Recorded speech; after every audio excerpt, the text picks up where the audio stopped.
Welcome to Rappahannock Issues. I'm Tom Coen, joined with David Kerr, co-host of Rappahannock Issues. We are looking at the 2016 election. It's sort of our preview of it. We're taping this 2 weeks before the big day.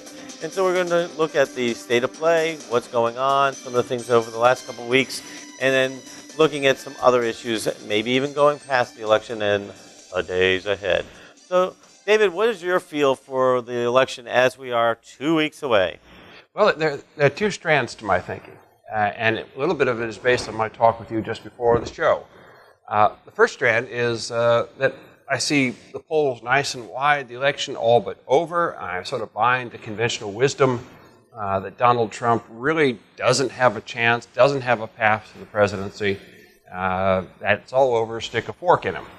At the same token, in chatting with you and talking about today's CNN poll, which showed the candidates a bit closer than we expected, I'm beginning to wonder if there's a certain volatility to the polls that we haven't considered, that maybe people are waffling a little bit, not answering honestly, or possibly they're not asking the right people.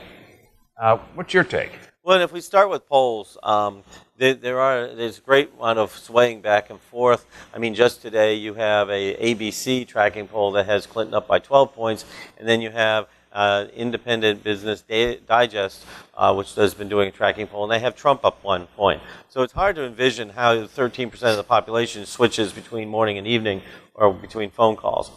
You listen to people who go into polling, they are having far more people refuse to answer than ever before. And then we had this when we had our power panel on. There's this big question of who do they go into. Pollsters either do a blanket poll of 900 or 1,400 people, and then the fourth or fifth question down is, are you a Republican or Democrat or whatever? And then they sort of gear it from there.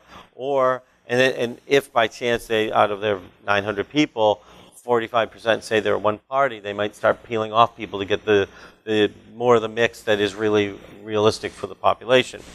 The other way about it is you sit there and you say, okay, I'm going to go and I'm looking for, and we'll take Virginia, X amount of percentage of the vote comes out of Northern Virginia, X amount or X minus 10 or plus 10 is from the cities, and you pick and choose that way.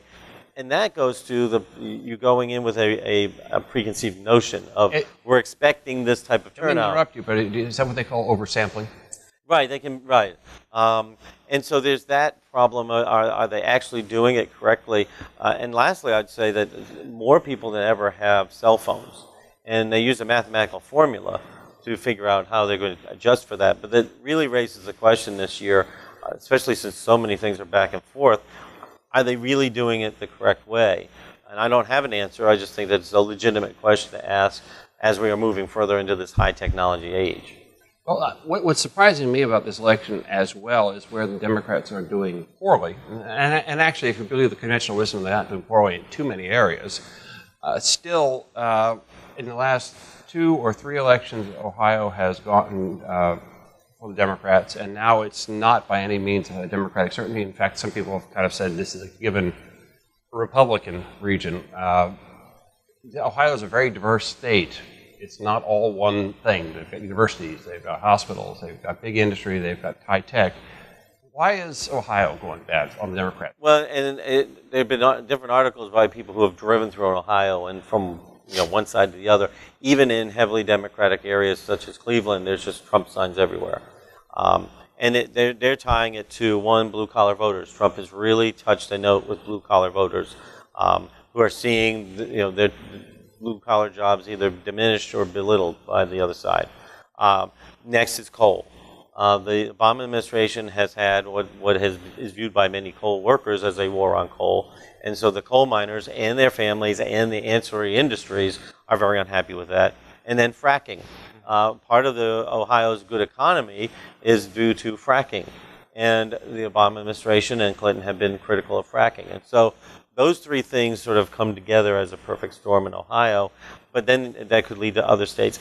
I want to tag into something as an overview, and that is just the utter hypocrisy in this election.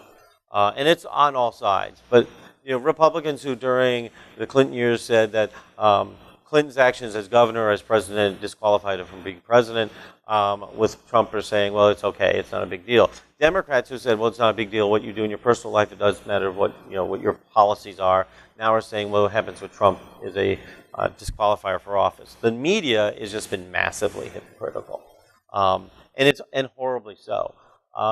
Just totally two different standards on things.